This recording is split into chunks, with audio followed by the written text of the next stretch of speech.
No capítulo 8, eu inicio o estudo da macroeconomia, né, que é a outra grande área da economia. Nesse capítulo em particular, eu considero os conceitos macroeconômicos básicos, que são extremamente importantes para o entendimento dos modelos que serão estudados nos outros capítulos. Eu inicio a análise apresentando aquele que talvez seja o conceito mais importante na macroeconomia, que é o produto agregado, também considerado como PIB, o famoso PIB, Produto Interno Bruto. O PIB ele mede o nível de atividade macroeconômica. Quanto maior o PIB, menor o desemprego. Quanto maior o PIB, maior a renda da economia. Quanto maior o PIB, maior serão as receitas tributárias do governo. Ou seja, a ideia de crescimento econômico, que é o crescimento do PIB, revela-se de extrema importância para a sociedade. O PIB ele pode ser definido como sendo o valor total de todos os bens e serviços finais produzidos na economia num determinado período de tempo. E aqui eu destaco a questão da precisão dos conceitos em economia. É importante que o aluno ele preste muita atenção nas definições, porque isso vai ajudar entender os modelos. Isso é verdade não apenas na macroeconomia, também na microeconomia, né? Só para a gente se destacar, né, quando eu falo valor total de todos os bens e serviços finais produzidos na economia, que define o PIB, existe a palavra valor, né?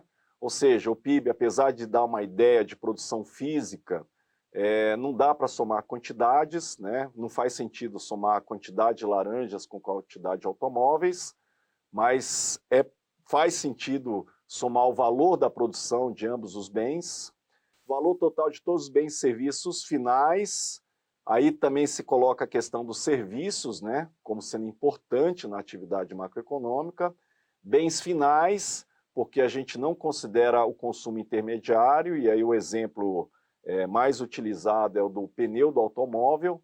Quando a gente considera o valor do automóvel, nós não podemos considerar o valor do pneu produzido, senão estaríamos cometendo o erro da dupla contagem. E esse é um conceito que se ocorre num determinado período de tempo, ou seja, trata-se da produção que ocorre ao longo do tempo, e o que nos remete ao conceito de variável fluxo. Tá? Quando nós estudamos o PIB, surge uma série de outras definições. Uma das principais diz respeito às identidades macroeconômicas básicas. Considerando que a produção tem uma destinação, é possível considerar o produto agregado como sendo igual à demanda agregada. O que é demanda agregada? É o consumo das famílias, o consumo do governo e também o consumo do resto do mundo por bens que a gente produz internamente. E essa identidade macroeconômica básica, produto igual a demanda, ela vai ser fundamental para a gente entender um dos modelos mais importantes da macroeconomia, que é o modelo keynesiano. Tá? Há também uma outra identidade que diz que produto é igual a renda. Né? Renda é a remuneração dos fatores de produção, que é os salários, juros e lucros e aluguéis. Ou seja, quanto maior a produção, maior será a renda da economia. Tá? Além do consumo de PIB, e esses conceitos são todos relacionados, existe também conceitos como pleno emprego, que é aquela produção ou PIB, onde os fatores de produção, principalmente a mão de obra, está sendo plenamente utilizada, ou seja, não existe o problema de desemprego, né? Existe também o próprio conceito de desemprego da mão de obra, e são conceitos que vão se relacionar nos modelos macroeconômicos, que vão permitir que a gente considere e entenda os problemas da economia que se manifestam sob desemprego e como resolver tais problemas. E aí isso nos remete ao conceito de políticas macroeconômicas. Né? Além da produção, existe um outro conceito macroeconômico que é a inflação. A inflação ela é definida como a elevação do nível geral de preços. Como nível geral de preços, eu utilizo os famosos índices de inflação. Os mais conhecidos no Brasil é o IGP, o INPC, o IPCA e o IPC da FIPE. Né? Então, trata-se uma média de preços, né? E que essa média reflete a inflação da economia. Então, também é importante considerar esse conceito, já que a inflação é um problema a ser combatido, né?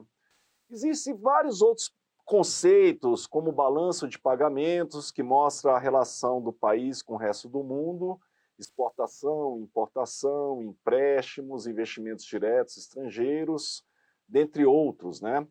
Também existe o conceito de taxa de câmbio, né, que é fundamental, e todos vocês sabem que essa variável macroeconômica está no dia a dia das pessoas, né? Então, este capítulo, ele busca apresentar essas definições, né? Mais uma vez, eu destaco que é necessário prestar muita atenção, né, nesses conceitos, nos detalhes, porque eles serão úteis no entendimento dos modelos macroeconômicos, que é o que eu vou fazer no próximo capítulo, apresentando o modelo denominado modelo keynesiano.